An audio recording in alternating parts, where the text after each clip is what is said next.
মানুষের অন্তর কেন রোগাক্রান্ত হয়? ইতিপূর্বে আমরা দুইটি কারণ উল্লেখ করেছি। এক, যখন মানুষের সামনে সত্য জিনিস উপস্থাপন করা হয়, আর ওই সত্য জিনিসকে যদি কেউ উপলব্ধি না করে, সত্য জিনিসকে যদি কেউ স্বীকার না করে, সত্য কথা কেউ যদি মেনে না নেয়, তাহলে তার অন্তর নষ্ট হয়ে যায়, তার অন্তর রোগাক্রান্ত হয়। দ্বিতীয় নাম্বার, যে মানুষের অন্তর কেন নষ্ট হয়, যদি মানুষ হারাম উপার্জন করে, সুদ ঘুষ অবৈধ যে টাকা পয়সা আছে, এগুলোর মাঝে যদি মানুষ লিপ্ত হয়, তাহলে মানুষের অন্তর নষ্ট হয়ে যায়। এই বিষয় নিয়ে আমরা দলিল আদিল্লার আলোকে বিস্তারিত আলোচনা করেছি। আজকে আমরা 3 নাম্বার কারণ উল্লেখ করব, মানুষের অন্তর কেন রোগাক্রান্ত হয়। মানুষের অন্তর রোগাক্রান্ত হয়, সেটা হলো গুনাহ। গুনাহ বেশি করার কারণে মানুষ যখন অধিক পরিমাণে গুনাহ করে, তখন মানুষের অন্তরে একটা কালো দাগ পড়ে। গুনাহ বেশি করার কারণে মানুষের অন্তর রোগাক্রান্ত হয়ে যায়।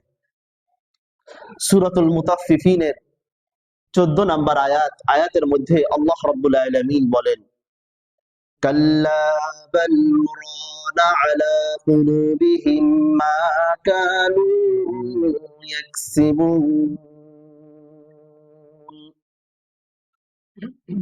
আল্লাহ বলেন, কখনো এমন নয়, বরং তারা যা করে তাই তাদের হৃদয় মরিচা ধরিয়ে দেয়। নবীজি সাল্লাল্লাহু আলাইহি ওয়াসাল্লাম বলেন, মানুষ যখন গুনাহের কাজ করে, কোন গুনাহকে মানুষ ছোট করে দেখলেও আল্লাহর আদালতে সেটা ছোট থাকে না। মানুষ যদি একটা সিজদা আল্লাহর দরবারে বেশি দেয়, এটার যেমন একটা প্রভাব আছে। মানুষ যদি একবার সুবহানাল্লাহ বলে, এটার যেমন একটা প্রভাব আছে। আবার মানুষ যদি একটা গুনাহের কাজ করে, তাহলেও তার একটা প্রভাব আছে। নবীজি সাল্লাল্লাহু আলাইহি ওয়াসাল্লাম বলেন, ইন্নাল আবদা ইযা আযনাবা নুকিতাত ফি কলবিহি নুকতাতুন সাওদা। যখন কোন আল্লাহর বান্দা কোন গুনাহের কাজ করে, তখন তার অন্তরের মধ্যে একটা কালো দাগ পড়ে যায়। একটা গুনাহ সে করে ফেললো, ফাইদা হুয়া তাবা ওয়াস্তাগফারা ওয়া নাসা। আর যদি সে সাথে সাথে এটা তওবা করে ফেলে, আল্লাহর কাছে মাফ চায়, ইস্তেগফার করে, গুনার কাছ থেকে যদি ফিরে আসে, সুকিলা কলবুহু ফাইন হুয়া আদাত, তখন আল্লাহ রাব্বুল আলামিন তার অন্তরটাকে সাদা বানিয়ে দেন, যদি সে ওই গুনাহের মধ্যে পুনরায় আবার লিপ্ত না হয়। তাহলে যদি মানুষ একটা গুনাহ করে, গুনাহ করলে অন্তরের মধ্যে একটা দাগ পড়ে। যদি কেউ একটা গুনাহ করতে থাকে, তাহলে তার অন্তরে বিশাল বড় একটা দাগ পড়ে। গুনাহ যখন মানুষ অব্যাহতভাবে করতে থাকে, গুনার কাজকে যখন মানুষ গুনাহের কাজ মনে করে না, তখন একটার পর একটা দাগ পড়তে পড়তে পড়তে পড়তে ওই দাগটা আর ছোট থাকে না, বিশাল বড় দাগে পরিণত হয়ে যায়। আপনি দেখবেন, আপনার বাড়িতে যে পানির কল আছে, পানির কল থেকে ফোঁটা ফোঁটা ফোঁটা ফোঁটা পানি পড়ে। সন্ধ্যাবেলা একটা নিচে বালতি পেতে রাখবেন, সকালবেলা উঠে দেখবেন কি পরিমাণ পানি আপনার ওখান থেকে পড়েছে, কি পরিমাণ পানি আপনার অপচয় হয়েছে, ওই বালতির মধ্যে কি পরিমাণ পানি জমেছে। অনুরূপ ভাবে মানুষ যখন গুনাহের কাজ করে, ছোট গুনাহ হোক বড় গুনাহ হোক, গুনার একটা করতে করতে করতে করতে এই গুনাহ সেটা পাহাড় পরিমাণ হয়ে যায়। এই জন্য আল্লাহ রাব্বুল আলামিন সূরাতুল মুতাফফিফিনের মধ্যে বলেন, যারা এই বড় কালা দাগ ওয়ালা অন্তর নিয়ে, রোগাক্রান্ত অন্তর নিয়ে যারা আল্লাহ রাব্বুল আলামিনের সামনে যারা হাজির হবে, রব্বে কারীম সূরাতুল মুতাফফিফিনের 15 নম্বর আয়াতের মধ্যে বলেন, কুল ইন্নাহুম আর রাব্বিহিম ইয়াওমাইযিন লামাহজুবুন কাল্লা ইন্নাহুম আর রাব্বিহিম ইয়াওমাইযিন লামাহজুবুন। আল্লাহ বলেন, কখনো না, কিয়ামতের ময়দানে তারা যখন তাদের প্রতিপালকের সামনে দাঁড়াবে, আল্লাহ রাব্বুল আলামিন তাদের মাঝে আর ওই বান্দাদের মাঝে, তার মাঝে আর বান্দাদের মাঝে একটা পর্দার আড়াল করে দিবেন, যাতে করে আল্লাহ রাব্বুল আলামিনকে তারা দেখতে না পায়, আর আল্লাহ রাব্বুল আলামিন যেন তাদের উপরে রহমতের দৃষ্টি না দিতে পারে। তাহলে হাসরের ময়দানের মধ্যে যারা আল্লাহর সামনে পর্দা আড়াল হয়ে যাবে, তাদের পরিণতিটা কি হবে? রব্বে কারীম সামনের আয়াতের মধ্যে বলেন, সুম্মা ইন্নাহুম লাসালুল জাহিম, অতঃপর তাদের শেষ পরিণাম হলো জাহান্নাম, তারা জাহান্নামের মধ্যে প্রবেশ করবে। নাউজুবিল্লাহ। তাহলে এই রোগাক্রান্ত অন্তর, এটা নিয়ে কি আল্লাহর কাছে আমরা কেউ যেতে চাই? কেউ চাই না। তা যদি অন্তরকে রোগ মুক্ত আমরা রাখতে চাই, অন্তরকে পরিষ্কার রাখতে চাই, তাহলে আমাদের গুনাহের কাজ ছাড়তে হবে। গুনাহের কাজ আমাদের করা যাবে না। গুনার কাজ যদি আমি ছাড়তে পারি, এখন তো মানুষের অবস্থাটা এমন, গুনাহের কাজকে মানুষ গুনাহ মনে করে না। এটা যে কত বড় একটা মারাত্মক অপরাধ। গুনার কাজকে মানুষ গুনাহ মনে না করা। একটা ব্যক্তি নামাজ পড়ে না, সে একজন গুনাহগার। একটা ব্যক্তি পর্দা করে না, সে একজন গুনাহগার, সে কবিরা গুনাহ করলো। কিন্তু একটা ব্যক্তি পর্দাকে অস্বীকার করলো, তার ঈমান থাকবে? জোরে বলে, তার ঈমান থাকবে কি না? বলতে কোনো সন্দেহ আছে? কোনো সন্দেহ নাই। তো অনুরূপ ভাবে কোন ব্যক্তি একটা গুনাহের কাজকে যদি গুনাহ মনে যদি না করে, ওই ব্যক্তির তখন ঈমান থাকবে না। ভাই, ঈমান ধরে রাখাটা, সত্যিকারের মুমিন মুসলমান হওয়া, এটা বড় কঠিন।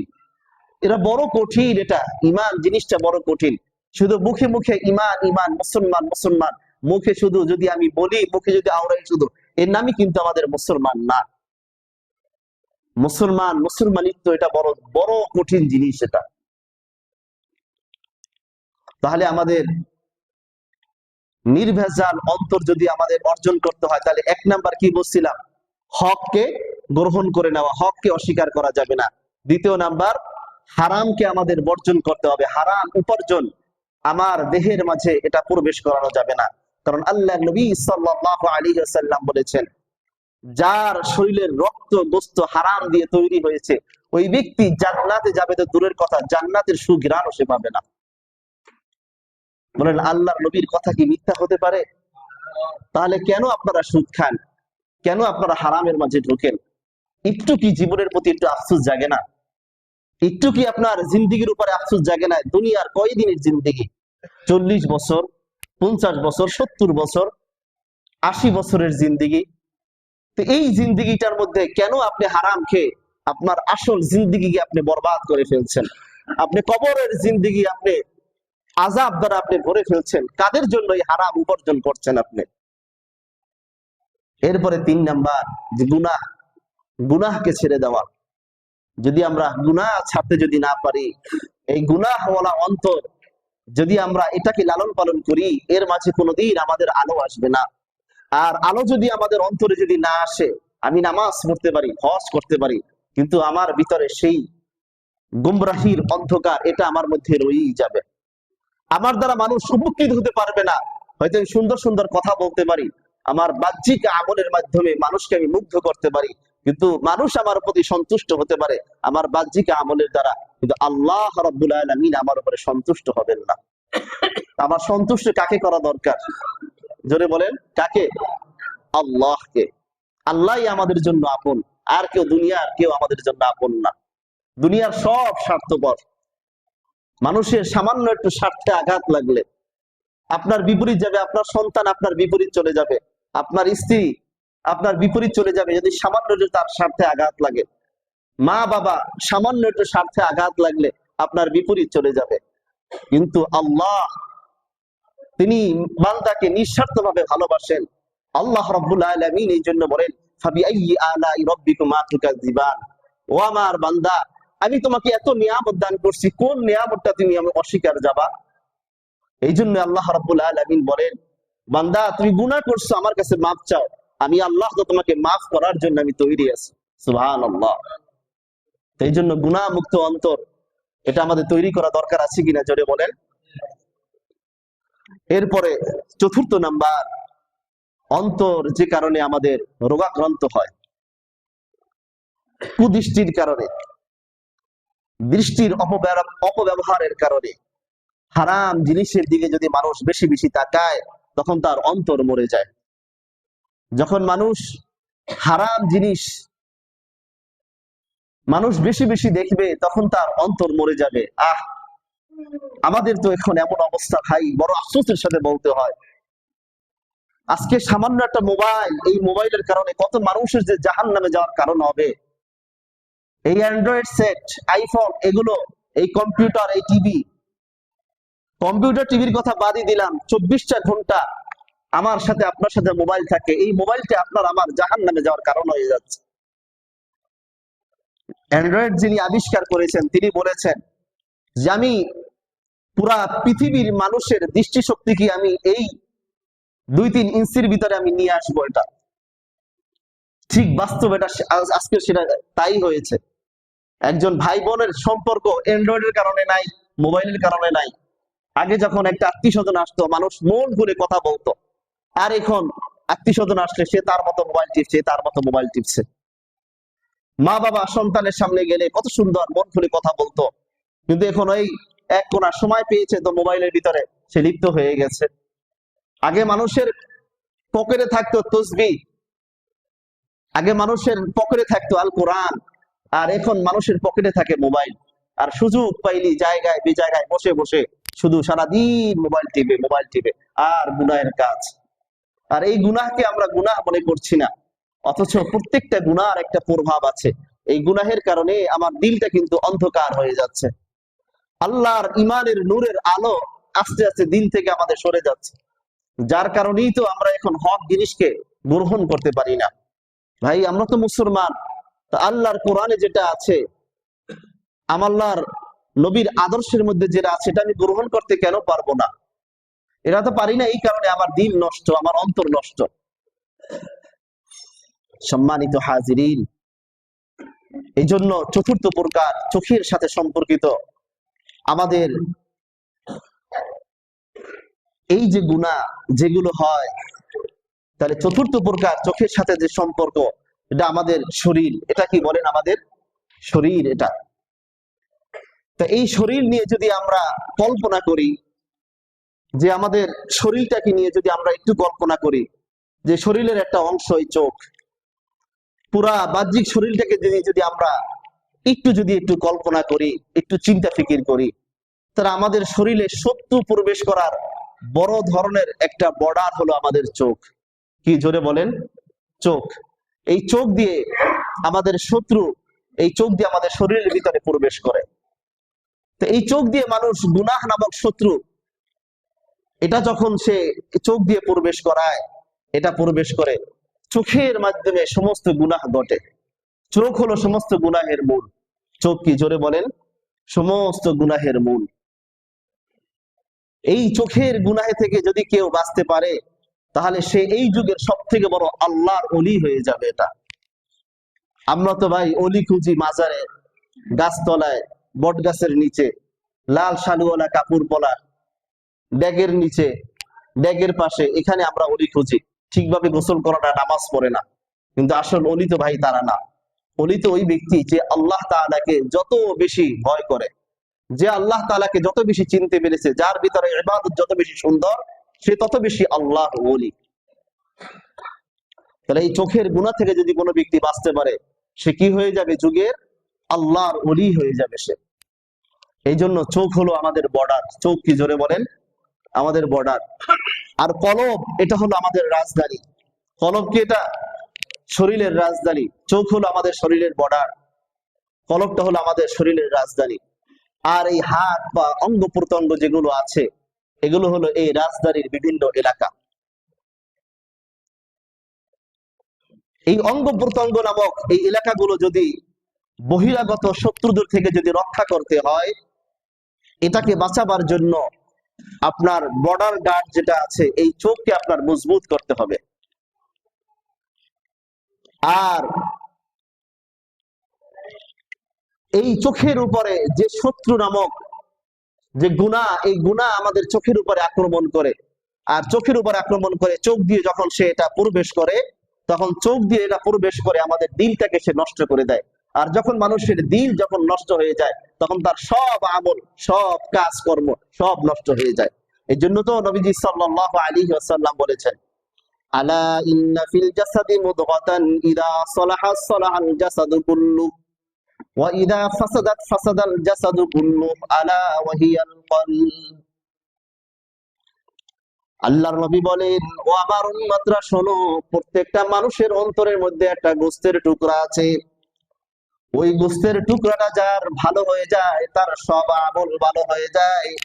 আর ওই গোশতের টুকরাটা, ওই কলব যার খারাপ হয়ে যায়, তার সব আমল খারাপ হয়ে যায়। আল্লাহর নবী বলেন, এটার নামই হলো আলা ওয়াহিয়াল কলব, এটার নামই হলো অন্তর, এটার নাম হলো কলব। এটার নাম কি? কলব। এই জন্য হক্কানি পীর মাশায়েখগণ যারা আছেন, তারা এই অন্তরের উপরে মেহনত করেন। ডাক্তারের কাছে গেলে কি ডাক্তার অঙ্গ প্রত্যঙ্গের উপরে বলেন যে এটা অসুস্থ কেন, এটার ঔষধ দেন।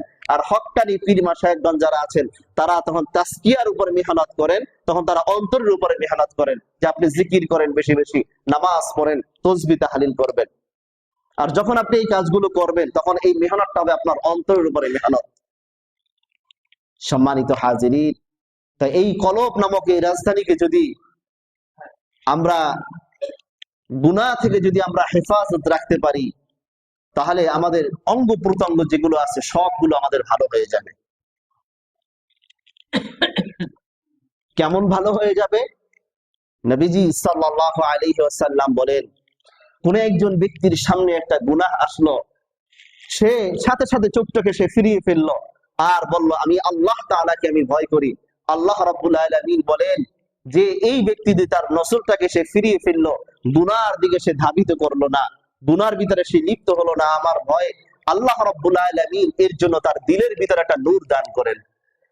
আর এই নূরের মাধ্যমে সে ঈমানের লাজ্জাত, ঈমানের স্বাদ সে অনুভব করতে পারবে। সুবহানাল্লাহ। আল্লাহ রাব্বুল আলামিন বলেন, আল্লাহ নবী সাল্লাল্লাহু আলাইহি সাল্লাম বলেন যে আল্লাহ রাব্বুল আলামিনকে ভয় করে, তার নজরকে হেফাজত করে, সাথে সাথে বলে আমি আল্লাহকে ভয় করি, আমি তার দিকে তাকাবো না, এটা গুনাহের কাজ। এই কথাটা বলার সাথে সাথে আল্লাহ রাব্বুল আলামিন বলেন, আমি জান্নাতে তার জন্য তৎক্ষণাৎ একটা পুরস্কারের ব্যবস্থা করে দিই। কিন্তু আজকের আমরা গুনাহের কাজকে গুনাহের কাজ মনে করি না। গুনাহের কাজকে আমরা গুনাহের কাজ আমরা আজকের ভাবছি না। এগুলো ছোটখাটো গুনাহ বলে বলে আমরা এগুলো উড়িয়ে দিচ্ছি।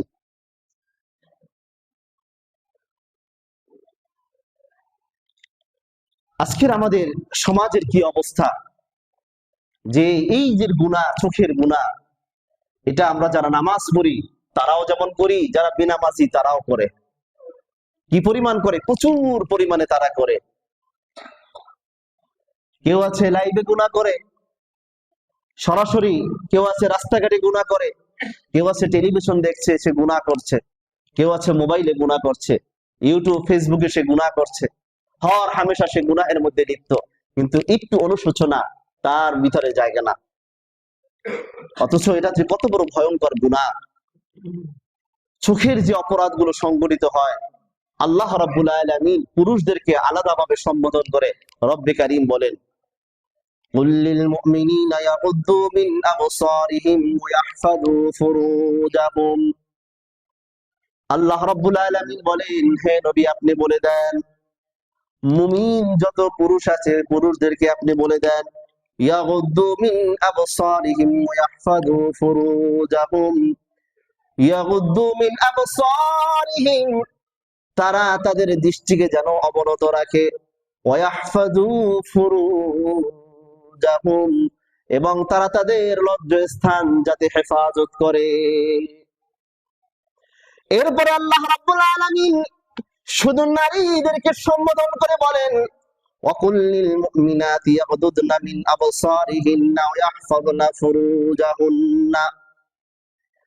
ও নারী সমাজ, পৃথিবীর মধ্যে যত নারী আছে নারীদেরকে সম্বোধন করে আল্লাহ রাব্বুল আলামিন বলেন যে তারা যেন তাদের দৃষ্টিকে যেন অবনত রাখে এবং তাদের লজ্জাস্থানকে যেন তারা হেফাজত করে। কেন আল্লাহ রাব্বুল আলামিন পুরুষদেরকে আলাদাভাবে সম্বোধন করে বললেন, নারীদেরকে কেন আল্লাহ রাব্বুল আলামিন আলাদাভাবে সম্বোধন করে বললেন? তার কারণ হলো রাস্তাঘাটে নারীদের তুলনায় পুরুষরা গুনাহ করে বেশি, আর ঘরের মধ্যে পুরুষের তুলনায় নারীরা গুনাহ করে বেশি। কথা বলেন ঠিক কিনা? আল্লাহ রাব্বুল আলামিন বলেন, তোমরা যদি আমার এই আদেশটা যদি মানো, পুরুষদেরকে বলেন যালিকা আজকা লাকুম ওয়া আতহার, যে পুরুষ তার নজরকে যত বেশি হেফাজতে রাখবে, আল্লাহ রাব্বুল আলামিন বলেন আমি তাকে তত বেশি পবিত্র বানিয়ে দিব। সুবহানাল্লাহ।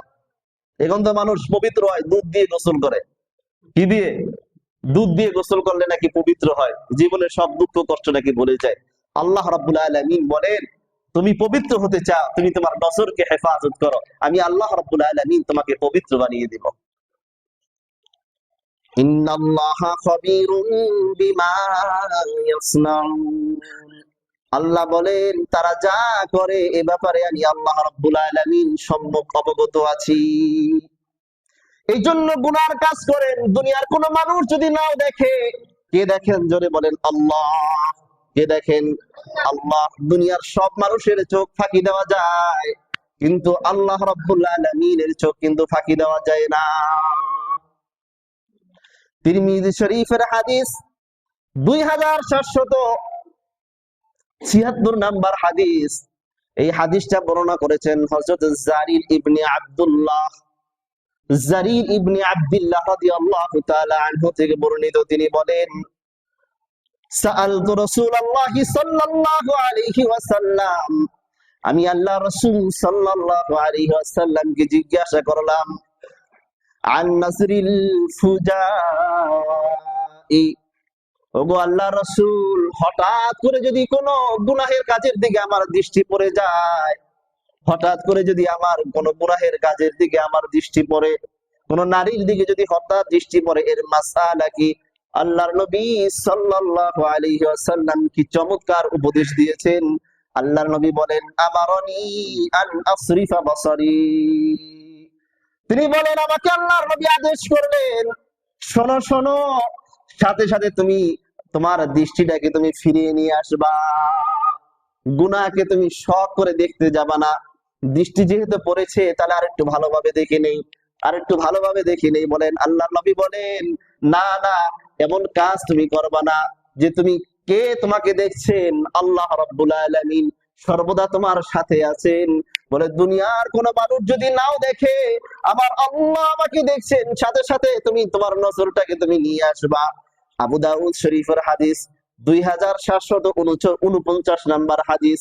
এই হাদিসের মধ্যে এসেছে নবীজি সাল্লাল্লাহু আলাইহি ওয়াসাল্লাম তার মেয়ে জামাতা হযরত আলী ইবনে আবি তালিব রাদিয়াল্লাহু তাআলা আনহু কে তিনি নসিহত করলেন। আল্লাহর নবী সাল্লাল্লাহু আলাইহি ওয়াসাল্লাম আলীকে বললেন, ও আলী শোনো শোনো, লা তুতবিইন নাযরাতান নাযরা, লা তুতবিইন নাযরাতান নাযরা, ও আলী শোনো, তোমার অসতর্কতার কারণে যদি কোনো নারীর উপর তোমার দৃষ্টি পড়ে যায়, সাথে সাথে তোমার দৃষ্টিকে তুমি সরিয়ে এনো, দ্বিতীয়বার আর ওই নারীর দিকে তুমি তাকাবা না।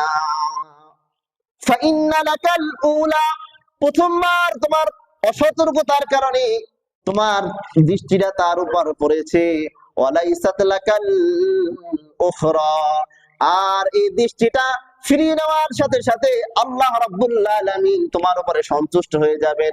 যাতে এমন না হয় যে প্রথমবার দৃষ্টি পড়েছে, তোমার নিজের মনের আগ্রহ দিয়ে, নিজের মনের বাসনা দিয়ে, কুপ্রবৃত্তি দিয়ে তুমি আবার ওইটাকে ভালোভাবে দেখেছো, এমন যাতে না হয়।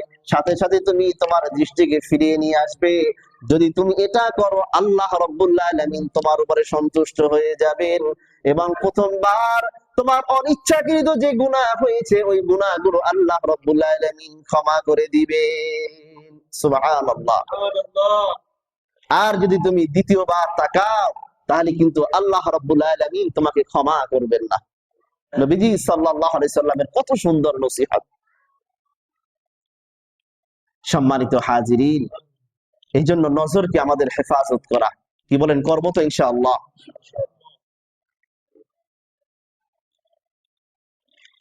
এরপরে তৃতীয় নাম্বার, এটা উল্লেখ করার পূর্বে আমরা একটা জিনিস জানবো, এই যে নজরকে যে আমরা হেফাজত করতে আমরা পারি না, নজরকে হেফাজত না করতে পারাটা, এটাও আল্লাহ রাব্বুল আলামিনের পক্ষ থেকে একটা বিপদ। একটা মানুষ নামাজ পড়ে না, নামাজ তার না পড়তে পারাটাও এটা আল্লাহ রাব্বুল আলামিনের পক্ষ থেকে একটা বিপদ। ভাই, নামাজ পড়া, ইবাদত করা, এটা আল্লাহর কাছে কবুল হতে হয়। আমার জিন্দেগিতে আমি ইখলাসের সাথে আমি নামাজ পড়তে পারবো, আমার জিন্দেগিটাকে আমি সুন্দরভাবে আমি কাটাতে পারবো, এটা আল্লাহর কাছ থেকে এটা কবুলিয়ত হতে হবে। এটা অনেক মানুষ আছে, সবাই মসজিদে আসে, সবাই কিন্তু আল্লাহ রাব্বুল আলামিনকে সন্তুষ্ট করে মসজিদ থেকে বের হতে পারে না। কিছু মানুষ আসে নামাজ পড়ার জন্য, আর কিছু মানুষ আছে হুজুরদের ভুল ধরার জন্য। কি বলেন, কথা ঠিক আছে কিনা? কিছু মানুষ আছে যে আজকে হুজুর বয়ান করবেন, বয়ানগুলো থেকে আমি ইনশাআল্লাহ আমি আমল করবো, আমার জিন্দেগিটাকে পরিবর্তন করব। কিছু মানুষ এমন ফিকির নিয়ে বসে, আর কিছু মানুষ বসে হুজুরের পরিবর্তন করব। কি করব? যে নিজের পরিবর্তন না, মানে সে নিজের নিয়ে ফিকির না, অন্যের নিয়ে ফিকির, মানে হুজুরের ভিতরটা পরিবর্তন করব। মানে হুজুর কোন কথাটা বলছে, এটা তো আমার বিদিকে ধরে না, কেন এটা বললো, কেন এটা বলবে। তো কিছু মানুষ আছে হুজুরের নিয়ে ফিকির করে, আর কিছু মানুষ আছে নিজের দিল নিয়ে ফিকির করে। এই জন্য দেখবেন আলেমদের বয়ান দ্বারা সবাই সমানভাবে উপকৃত হতে পারে না। যারা ইখলাসের সাথে যারা কথা শুনতে পারে, যারা আমলের নিয়তে যারা শুনে, আল্লাহ রাব্বুল আলামিন তাদেরকে এই কোরআনের তাসির, কোরআনের এই আমল আল্লাহ রাব্বুল আলামিন তাদেরকে দান করেন। আমি যখন কিতাব পড়ি, এগুলো তো এই বয়ানটা করার জন্য আল্লাহ রাব্বুল আলামিন যে এত সুন্দরভাবে উপস্থাপনা করার তৌফিক দেন, এটার পিছনেও কিছু আল্লাহ রাব্বুল আলামিন আমাকে মেহনত করান। তো মাঝে মাঝে যখন লেখকের পড়াগুলো পড়ি, মানে কান্না চলে আসে মাঝে মাঝে, যে এত সুন্দর, আল্লাহর নবী এত সুন্দর আবেগ নিয়ে কথাটা বলেছেন, কিন্তু লেখকের আমল আর আমার আমল তো এতটা সুন্দর না। লেখক যে আবেগ নিয়ে লিখেছেন, লেখক যে আমল নিয়ে, যে আবেগ নিয়ে বলেছেন, আমি তো ওভাবে এটা উপস্থাপন করতে পারি না, কারণ আমার আমল তো ভালো না। যদি আমার আমল ভালো থাকতো তাহলে আমিও তো লেখকের মতো এরকম বলতে পারতাম। তা আমি আসলে বলতে চাই যে তার মতো যাতে আমি আবার জাতিকে জানাতে পারি, আর এই উসিলা যাতে আল্লাহ তাআলা আমাকেও যাতে এটা উপকার দান করেন, আর জাতিকেও যেন আল্লাহ রাব্বুল আলামিন উপকৃত হওয়ার তৌফিক দান করেন। এই জন্য আমাদের আসলে উদ্দেশ্য আমাদের পাল্টাতে হবে, বুঝতে হবে যে কোরআন দ্বারা আমি আমার ব্যক্তি জীবনটাকে আমি সাজাবো। আপনি যদি মনে করেন যে আপনি একজনের বয়ানে বসলেন, আপনার ভিতরে আগে আপনি একরকমের ছিলেন, এরপরে আপনি বয়ান শোনার পরে আপনার ভিতরে একটা পরিবর্তন আসছে, তাহলে বুঝতে হবে এই কথাগুলো, এই আমলগুলো, এই কাজগুলো আপনার জন্য উপকারী। আর আপনি যদি মনে করেন বাহ, আপনার দিলটাকে ভালো আনন্দ দিল, কিছুক্ষণ হাসালেন, কিছুক্ষণ কান্দালেন, আবার মসজিদ থেকে বের হয়ে আপনার যেই সেই, তাহলে বুঝতে হবে এই কথাগুলো, এই নসিহত আপনার জন্য আমল, এটা আপনার জন্য উপকারী নয়, উপকারী নসিহত এটা নয়। উপকারী নসিহত হবে এটা তখন যখন আপনার মাঝে কোনো ভুল থাকবে, আর ভুলটা আপনার ধরা পড়বে, আর আপনার ভিতরে এই অনুশোচনা আসবে, জীবনটা একভাবে ছিলাম, এটা আসলে পরিবর্তন করা দরকার। এরকমের একটা অনুভূতি, এরকম একটা আফসোস যখন আপনার মধ্যে আসবে, তখন বুঝতে হবে যে আসলে এই নসিহত, এই কথাগুলো আমার জন্য এটা উপকারী। এটা সম্মানিত হাজিরিন, এই জন্য নিজের দিলকে নিয়ে আমরা ফিকির করি, কলবে সালিম নিয়ে আল্লাহর কাছে হাজির হওয়ার চেষ্টা করি। তাহলে এই যারা হারাম জিনিসের দিকে যারা নজর দেয়, এটার 5টা বিপদ আছে। কয়টা বিপদ জোরে বলেন? 5টি বিপদ আছে। 1 নাম্বার বিপদ হাসারাত। হারাম জিনিসের দিকে নজর দেওয়ার মাধ্যমে তাদের ভিতরে প্রচুর পরিমাণে আফসোস ডাকবে, দুঃখ কষ্ট তাদেরকে ছাড়বে না। অনেকে বলে যে হুজুর আমার এত দুঃখ কষ্ট আমাকে ছাড়ে না। আমরা যদি হারাম জিনিসের দিকে নজর দেওয়াটা আমরা ছেড়ে দেই, দুঃখ কষ্ট এমনিতেই দূর হয়ে যাবে। কারণ যে জায়গাতে অন্ধকার থাকে, ওই জায়গাতে আল্লাহ আলো আসে না, আল্লাহর নূর ওই জায়গাতে আসে না। এজন্য হযরত হাসান বসরি রাহমাতুল্লাহি আলাইহি তিনি বলেন, মান আতলাকা বাসারাহু কাসরা আসফাহু। হাসান বসরি রাহমাতুল্লাহি আলাইহি বলেন, যে তার দৃষ্টিকে এদিক সেদিক ঘুরায় ফিরায়, অর্থাৎ যে হারাম কাজের দিকে যার দৃষ্টি অধিক বেশি যায়, তার দুঃখ কষ্ট অনেক বেশি হয়, তার কামনা বাসনা বাড়বে শুধু। যে এই আফসোস দুনিয়ার মধ্যে, যদি এই রকমের আফসোস যদি হয় দুনিয়ার মধ্যে, তাহলে আখিরাতের মধ্যে তার কি পরিমাণ আফসোস এখনো বাকি আছে। এই জন্য তার জীবনের মধ্যে কখনো শান্তি আসবে না। তাহলে হারাম জিনিসটা অর্জন করাটা, হারাম জিনিসটা করাটা, এটার ভিতরে কয়টা ক্ষতি? 5টা ক্ষতি। এরপরে দ্বিতীয় নাম্বার ক্ষতি, তার মাঝে 3টা বদ অভ্যাস আসবে, 3টা অপরাধ তার দ্বারা সংগঠিত হওয়ার সম্ভাবনা থাকবে। 2-এর মাঝে 3টা অপরাধ। 1 নাম্বার, সে ব্যভিচারে লিপ্ত হওয়ার সম্ভাবনা থাকবে। 2 নাম্বার, সে সমকামিতায় লিপ্ত হওয়ার সম্ভাবনা থাকবে। 3 নাম্বার, আল আয়াদাতুস সাইয়্যিআ, সমাজের মাঝে যত খারাপ অভ্যাস আছে, যত খারাপ স্বভাব আছে, এগুলো তার মাঝে এসে ঘটার সম্ভাবনা তার মাঝ থেকে থাকবে। এগুলো বুখারী শরীফের হাদিস, 6612 নম্বর হাদিস।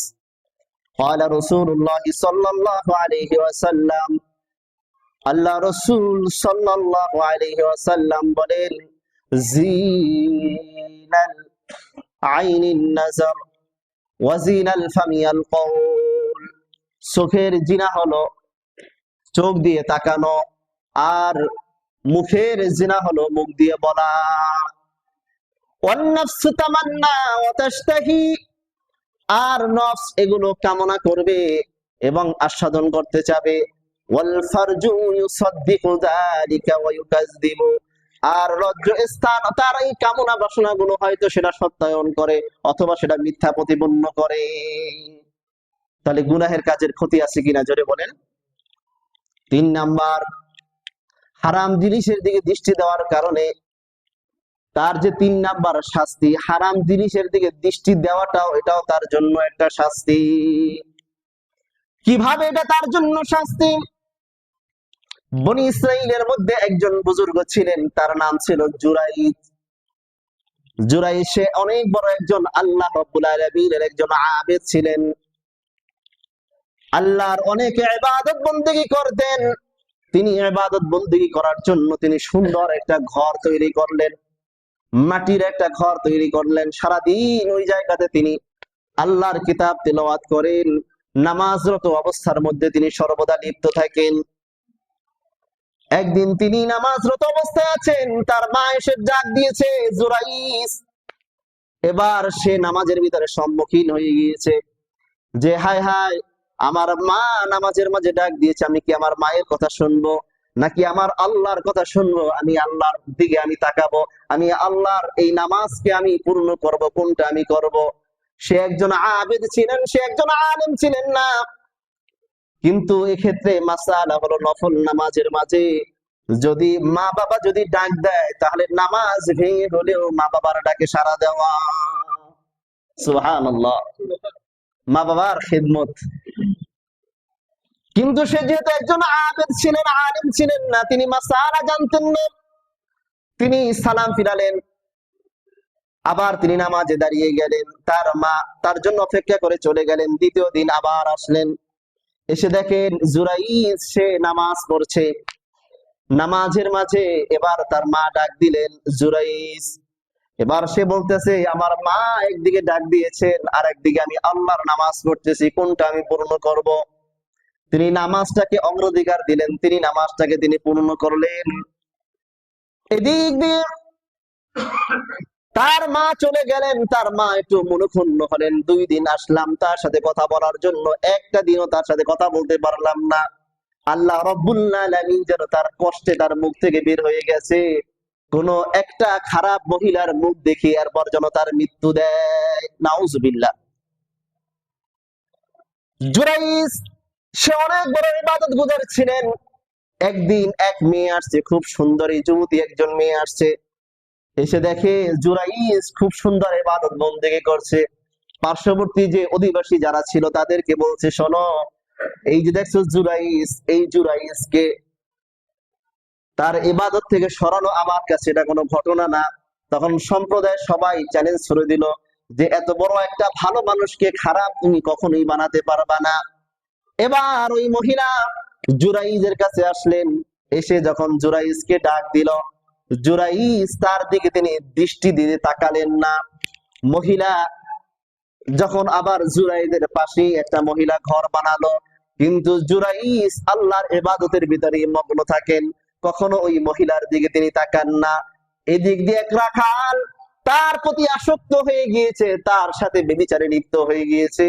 তার গর্ভের যখন সন্তান চলে আসছে, সন্তান যখন প্রসব করেছে, এবার ওই মহিলা ছলনা আকারে বলছে, সবাইকে ডাক দিল, সম্প্রদায়ের সবাইকে ডাক দিয়েছে, ডাক দিয়ে বলে, শোনো শোনো, এই যে দেখছো জুরাইর তোমাদের যে দরবেশ, এই দরবেশ কিন্তু এই যে আমার সাথে এই অপকর্মে লিপ্ত হয়েছে, তার সুফল এই তোমাদের সামনে হাজির করছি। জনগণ ক্ষিপ্ত হয়ে গেল তার উপর, ক্ষিপ্ত হয়ে জুরাইজের হাতে পায়ে শিকল লাগালেন।